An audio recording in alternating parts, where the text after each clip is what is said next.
Every child deserves to be treated with kindness, warmth, and love, regardless of their abilities or behaviors. Far too often, we see people with severe disabilities being treated as if they don't have the same rights that everyone else does, and that is simply wrong on so many levels. Today's case is one of the most atrocious cases of neglect I have ever seen, and when you hear the details of the living conditions this child was forced to live in, you will feel just as sick as I do. But when I learned of this horrific case, I knew I needed to share it with you all, regardless of how disturbing it is.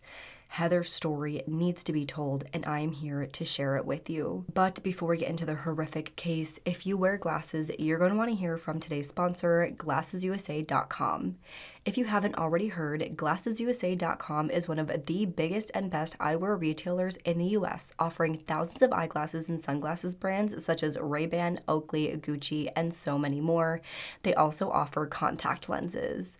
And the best part about GlassesUSA.com is the price point. Glasses start at just $39, which is up to 70% off of retail prices.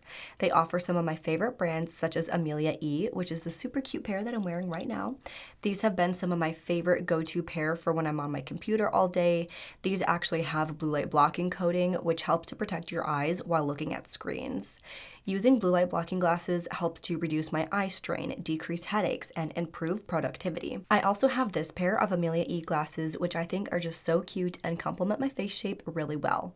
Then I have this super cool pair of Ray-Ban sunglasses. I just love how reflective they are, and the colors are so unique. But if you're like me and you normally wear contacts throughout the day and your glasses at night, don't worry, they've got you covered. GlassesUSA.com is also the perfect place to stock up and save on your contact lenses. You can get 25% off all contact lens brands, including Vista, AccuView, Dailies, BioInfinity, which is what I wear, and so many more. They're available with any prescription and for all uses. GlassesUSA.com also just launched this super cool app, Perfect Match AI. It's like having your own personal stylist for glasses. It uses advanced technology to analyze your face and style to perfectly match you with frames that fit your look. It's super fun and quick. It just analyzes your face, you take a quick quiz, and boom, you are matched with your perfect pair. So give GlassesUSA.com a tryout for yourself. They are offering a crazy discount on top of any coupon code they currently have on their website just for you guys, but it's only available for 24 hours. So click the links at the top of my description box to get all the details. Thank you again so much to GlassesUSA.com for partnering with me on today's video. I am going to be removing my glasses and putting in my contacts for the remainder of the video because I know the glare can be bothersome for some people. Okay, with that being said, let's get into today's case. Heather Leanne Baynard was born June 6, 2007 to David and Bobbie Jo Baynard, and she had an older brother, Edward, and the family were all living in Gaffney, South Carolina at the time. She was born prematurely at just 28 weeks after suffering from a stroke in utero. As a result, Heather was born with cerebral palsy and other complications such as seizures, chronic lung disease which required a tracheostomy, and she had a feeding tube. At birth, the doctors told Bobbie Jo that Heather wasn't going to survive. They didn't know if she could see or hear, but she defied the odds. She was a fighter who was able to see and hear those around her. Cerebral palsy is a congenital disorder caused by brain damage that can occur before, during, or soon after birth. There are a number of ways CP can happen, such as abnormal brain development in utero. Sometimes it's from a disruption in oxygen to the brain during labor and delivery. It can also be caused by a viral infection that causes swelling and inflammation around the brain, either sustained as an infant or if the mother gets an infection while pregnant. Or it can be caused by a traumatic brain injury, such as a car accident or physical abuse. And like I said, in Heather's case, it was caused by a stroke, which is when a blood clot disrupts the blood flow to the brain, causing a lack of oxygen to the brain, leading to hypoxic ischemic brain injury. The most common symptoms of cerebral palsy include delays in motor development and speech. The most common type of CP is spastic, so that means that the person will have very rigid and stiff muscles and joints. Some have high tone and spasticity all throughout their body, or it can just affect one or two limbs. Others will have very low tone, meaning that they'll be a bit floppy and weak. Some very mild forms of CP will result in the person having trouble with gait or motor control, but they can have totally normal cognition and overall a normal quality of life. I've seen tons of kids with CP that only affects their leg and arm, or maybe just their leg. So maybe they have one side that is weaker or tighter than the other, but they're still functional. They get some braces to help them walk and some therapy to help get them stronger and more mobile, and otherwise they're able to totally keep up with their peers at school. Sometimes a person can have CP and you would never even know. On the other hand, the more severe form of CP is called spastic quadriplegia. This means that all 4 of the person's limbs are affected. They typically do not have much purposeful movement in their arms and legs. They can't walk or stand, so they often rely on a wheelchair. At least in my experience, many individuals with spastic quadriplegic CP do not have purposeful communication or speech. Some don't have purposeful eye movement and will communicate their feelings by making faces or noises. Usually those with severe CP will need help with pretty much everything, including feeding, transferring from the bed or chair or couch or wherever. They need help using the restroom. Sometimes they have a catheter and wear briefs. They'll need help changing clothes and will need to be repositioned in their bed or chair or wherever they are to avoid pressure injuries because they can't move their own bodies. Basically, someone with this form of CP will need round-the-clock care. They need a caregiver to ensure all of their basic needs are met. I'm explaining all of this because first, I work with children who have disabilities in my healthcare job, so it's something that I am very passionate about, but also so that you have a general understanding of cerebral palsy and how it applies to this case. As for Heather, she did have spastic quadriplegic cerebral palsy. This means that she had severe cognitive and speech difficulties, which made it impossible to communicate via spoken language. She used a wheelchair and didn't have much purposeful movement. She was dependent on her caregiver to provide all of her daily needs. Those around Heather knew her by various nicknames: the Princess, Feather, Weeanne, or Kudu Girl. She defied the odds since birth, deeply touching the lives of everyone she encountered. She loved music, especially Mickey Manson and Disney Jr. She loved pretty lights and colors. She loved traveling and just being involved in the hustle of things. In 2016 and 2018, she was a Make-A-Wish recipient, so she got to visit both Disney World and Disneyland, which she loved. But most of all, she absolutely loved and adored her dad and brother as well as her people, aka anyone who took the time to talk to her. And just as a note, I know that when you see someone in a wheelchair who can't communicate, a lot of people think that they can't understand you or they don't know what's going on. But I promise you, a lot of the times, that is not the case. Just because someone can't verbally speak or interact with you in the way that you're used to doesn't mean that they don't see you or hear you and understand you. Oftentimes, all of the time, people with disabilities of all sorts, not just CP, are totally underestimated. There are so many people I've come into contact with who can communicate with you if you just learn how. They're so capable, and because of their circumstances, they and their families are so very appreciative of anybody who takes the time to interact with them. And that is what they mean when they say that Heather loved her people. Anyone who took the time to speak to her, despite her not being able to speak back. She loved those people. The family has requested that we not show their faces, but they want people to know about that child, Heather Baynard. Amy, a close family friend, says she was a fighter. But Heather has been a miracle since the day she was born. Amy says Heather Baynard had a stroke in utero as well as a premature birth, which led to a lifetime of complications. Which caused severe cerebral palsy, and she did not see well. There was years that we thought or didn't know if she could hear at all or if she could see at all, and then we found out she could. Amy says the doctors did not think Heather would make it, but she defied all the odds against her after countless surgeries as the years went on. Seeing her stimulation from things like lights and sounds from around her, so that's how we just always communicated with her, was, enjoying those moments of when she actually responded. According to those who knew the family, Heather was cared for and loved by her parents from the time that she was a baby. She went through countless therapies, doctor's appointments, and surgeries just to keep her alive. Her parents did everything they could to keep up with everything she needed. But there were times in which they struggled. When Heather was a baby, she was taken into the custody of the Department of Social Services before being returned to her parents. Then in 2016, she was taken away from her parents once more, being placed into the custody of an aunt.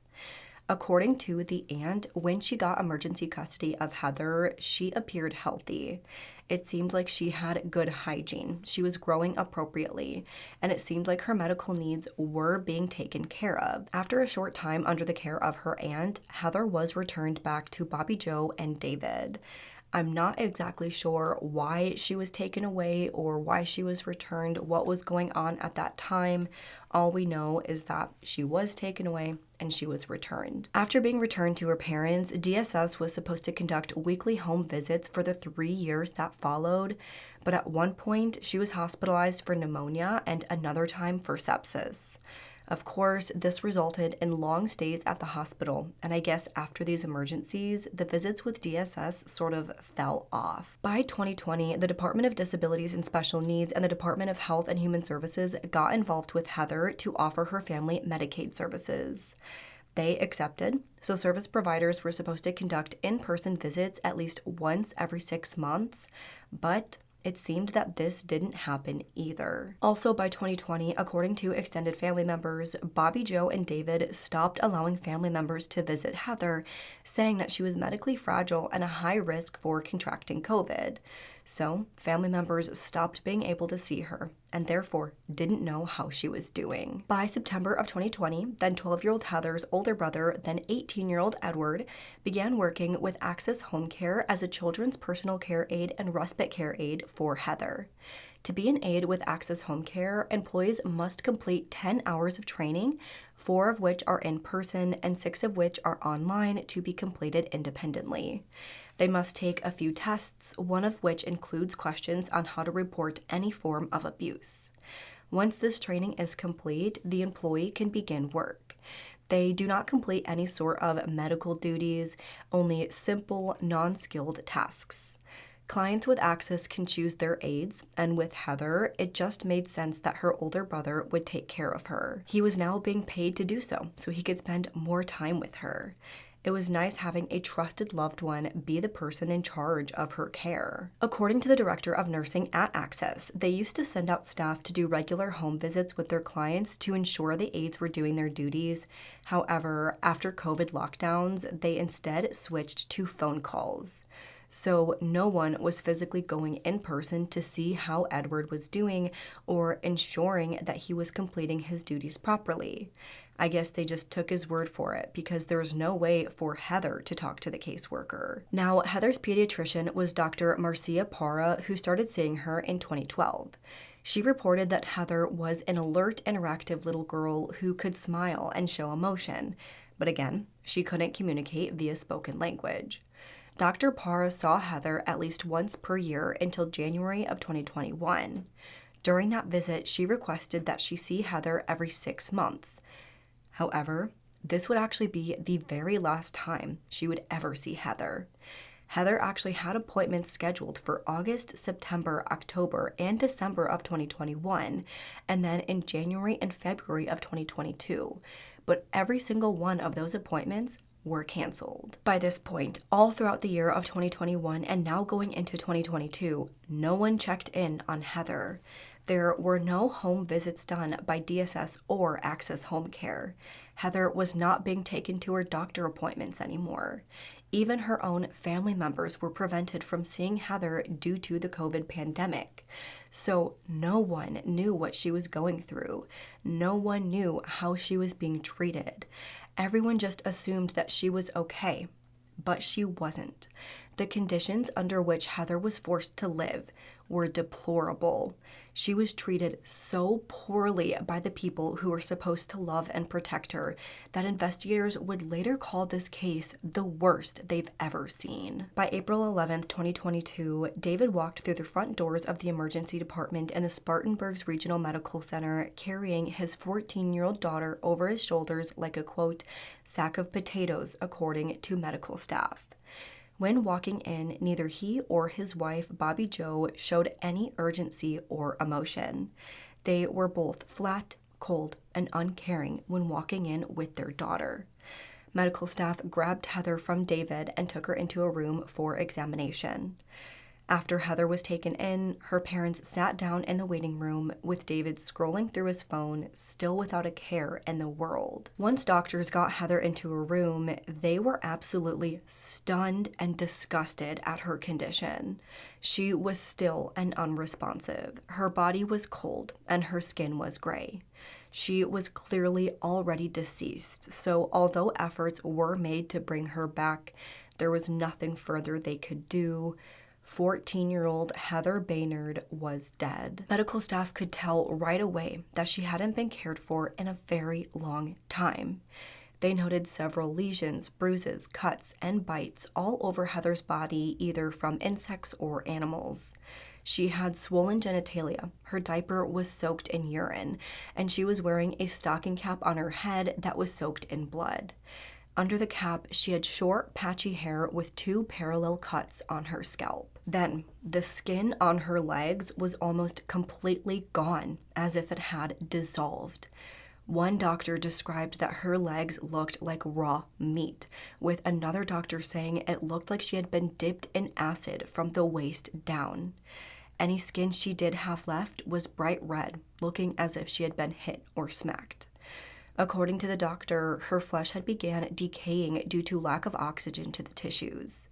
When there's a lack of oxygen to the tissues, the body will protect the vital organs first, including the brain, lungs, and heart, so oxygen is taken away from other areas of the body, leading to decay of flesh. Another cause of this type of decay is from prolonged exposure to urine on the skin, which caused chemical burns. And lastly, another way the skin will break down is through pressure ulcers. In an individual who does not have independent mobility, such as someone in a coma or someone with a disability, it is incredibly important to roll them over in bed and place them into different positions throughout each day. When you're lying in one position for too long, the bony prominences near the surface of your skin, such as the back of your heels and your hip bones, will start to put so much pressure on the skin that it starts to break down over time. If you've ever been sitting for way too long on a hard chair and your butt starts to hurt, that's pretty much what's happening. But obviously you can move and get up, so you won't get pressure ulcers. But someone who can't move themselves, if they're sitting or lying on those bony prominences for too long, the skin can start breaking down to the point that the bone becomes visible. I've seen it, and it looks gross. But all that to say, it was evident from the jump that Heather had suffered from prolonged, extensive neglect. She was likely made to sit in her own urine and feces without being changed or moved in a very dirty environment as suggested from the bug bites for days, if not weeks at a time. Skin breakdown, especially that extensive, does not happen overnight. It happens over a very long time. At the hospital, doctors spoke with Bobbie Jo and David to ask them what made them bring Heather in and how she got to the condition she was in. Bobbie Jo told staff that she noticed Heather's oxygen levels go down to 30% that night, so she put her in the bathtub to try and stimulate her, which, just as a note, is absolutely baffling to me. She had a trach which was delivering oxygen, so she clearly needed more oxygen. Just for those of you who don't know, if someone's oxygen levels get below 88%, you need to get them to an ER immediately, let alone 30%. The fact that she even admitted that she let her oxygen get so low to begin with is just beyond me. Either way, Bobbie Jo went on to say that after putting Heather in the bathtub, she noticed that her hair was wet and matted, so she tried cutting out the mats. That's pretty much all she had to say, or at least that's all that's been reported. Now, like I said, Heather had already been deceased by the time Heather and David brought her in. So after hospital staff examined her, she was taken to the medical examiner for an autopsy. There, it was found that her teeth were all rotten, and the earwax in her ears was so thick that she likely couldn't hear very well, if at all. She had pneumonia in her lungs that had gone untreated for so long that the pus was visible to the naked eye in her lungs during the autopsy. She also had feces built up in her rectum for so long it was described as a large rock that would have been impossible to pass without surgery. He also found that Heather's hair had been cut after she died, which was likely just a few hours before she was brought into the hospital on April 11th. The doctors who examined Heather and the medical examiner all agreed that Heather's condition was the worst they had seen in their careers. They believed that she hadn't been cared for at all for an entire year. She suffered prolonged neglect for months, which caused infections, skin breakdowns, and likely excruciating pain for Heather. She suffered so much in those months, not being able to do anything about it.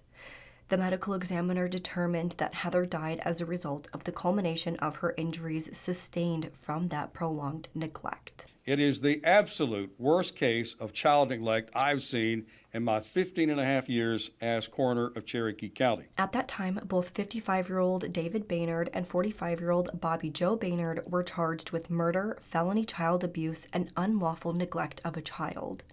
Shortly after they were arrested and charged, Heather's older brother, then 20-year-old Edward Baynard, was also handed the same charges.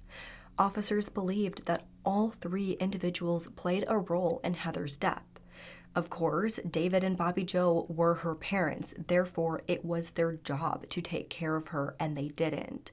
But Edward Baynard was not just her older brother, but her certified caretaker, who received over $25,000 in payments for the care he was clearly not providing.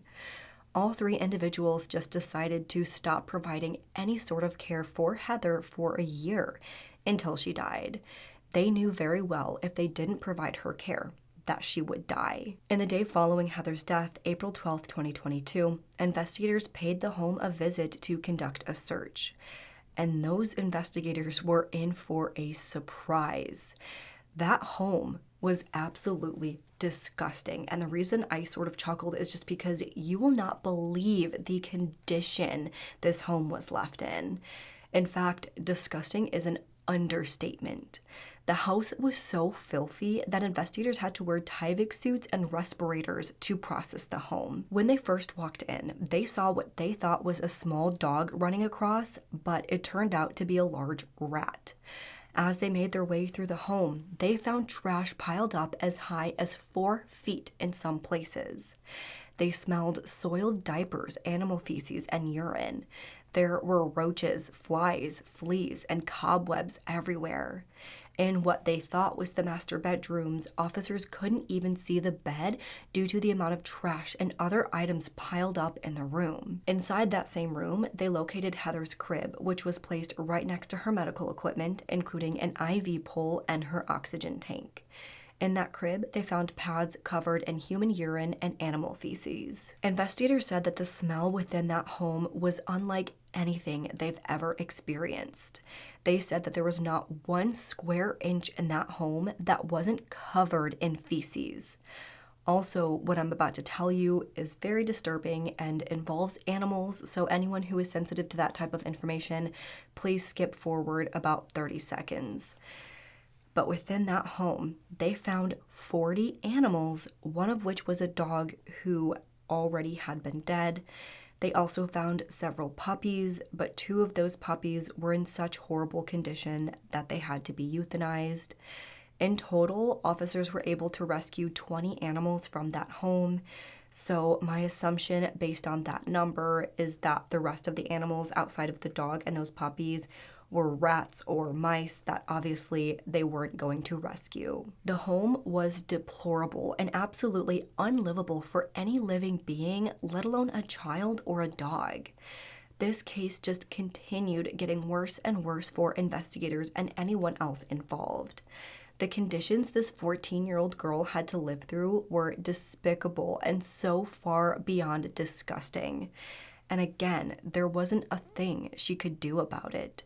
She just sat in silence, suffering excruciating pain, slowly dying until she finally succumbed to her injuries. The trial for Heather's murder finally took place by October 28, 2024. All 3 defendants, including Bobbie Jo, David, and Edward, were tried at the same time.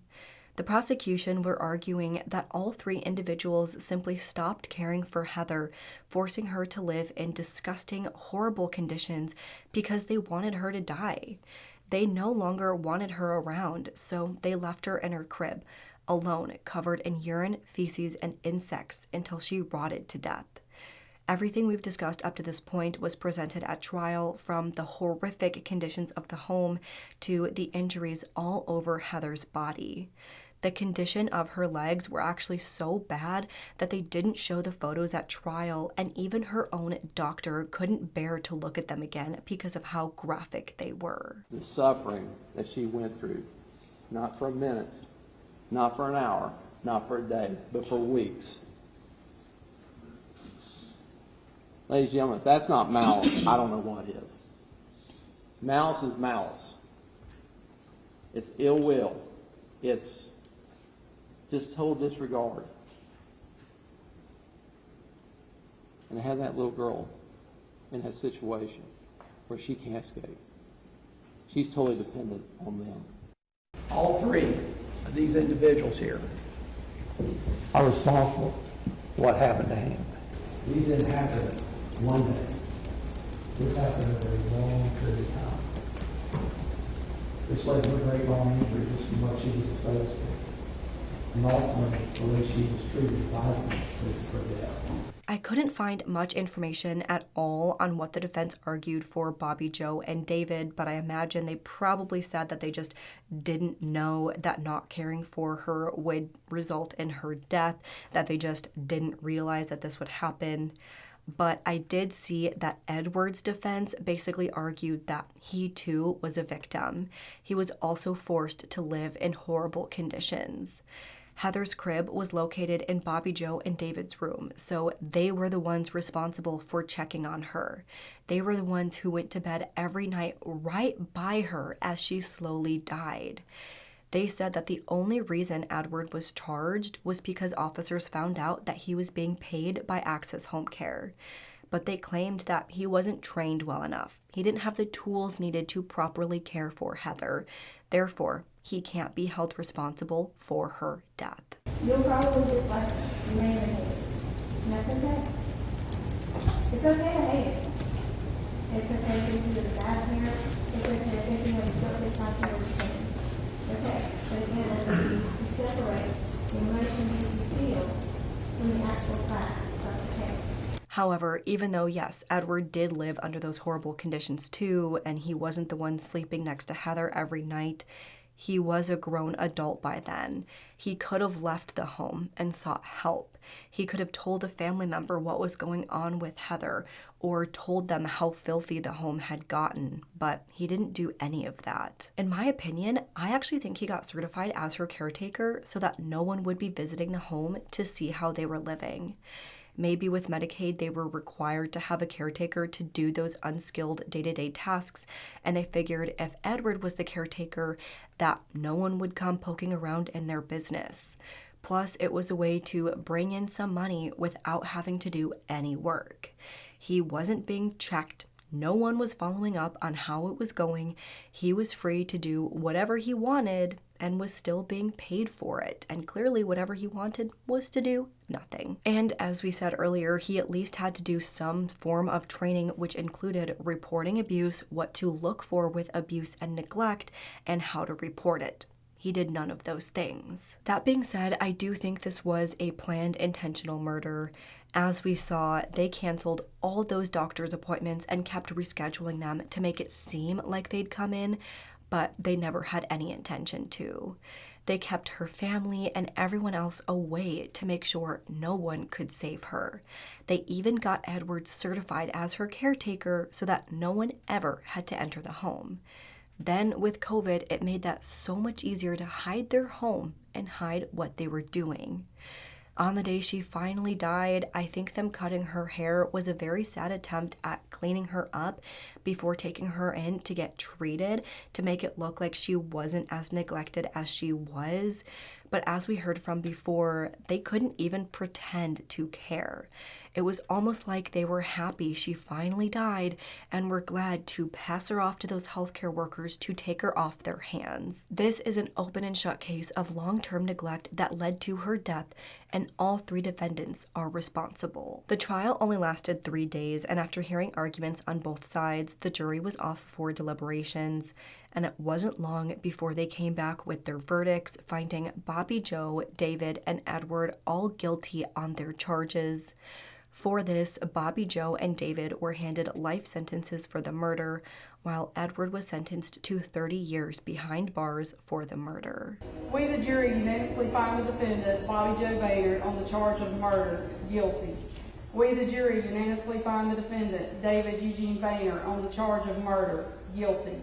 We, the jury, unanimously find the defendant, Edward Vincent Baynard, on the charge of murder, guilty. And that is where the case sits today. Of course, Heather didn't deserve any of this. She didn't deserve to be treated like a piece of trash among the piles of trash in that home. Clearly, there is something deeply wrong with both Bobbie Jo and David because they too lived in those disgusting conditions. They literally lived there with all that trash and urine and feces alongside their dying daughter in that crib with a dead dog inside as well. I genuinely do not understand how some people choose to live like that, let alone force their children to live under those conditions. But no matter how you want to spin this, Bobbie Jo, David, and Edward are all disgusting monsters who are right where they belong. And if I'm being honest, they're all living a lot better in prison than they were in that home. That's for sure. So part of me wishes that they were still living in that squalor because it's what they deserve after what they did to Heather. I did see that Heather's aunts are filing a civil lawsuit against the Department of Social Services for failing to check on Heather more. They really truly did fail her, as did so many others who could have done more and should have done more to ensure that she was being cared for. I don't know the status of that lawsuit as of right now, but I will try to keep you all updated via the video's description if we find out more. But that is where I'm going to end today's video, and now I want to know what you all think. Why do you think this happened? What are your thoughts on the state of that home? Why do people let their environments get like that? And what do you think of so many people failing to check in on Heather? And do you agree with her parents and brother all being convicted for her murder? Let's discuss this and any other thoughts you have in the comments below. If you liked this video, please make sure to go ahead and leave this video a thumbs up and subscribe to my channel. I put out new true crime and mystery videos every single week. Don't forget to turn that notification bell too on so you don't miss out on any of my future videos. Make sure to follow me on Twitter, Instagram, Facebook, TikTok, Apple Podcasts, and Spotify. All will be linked down below. And if you have any case suggestions, please make sure to fill out my Google form, which is also listed down below. With that, I hope you guys have an amazing week. Stay safe, stay healthy, and I hope to see you next time. Bye.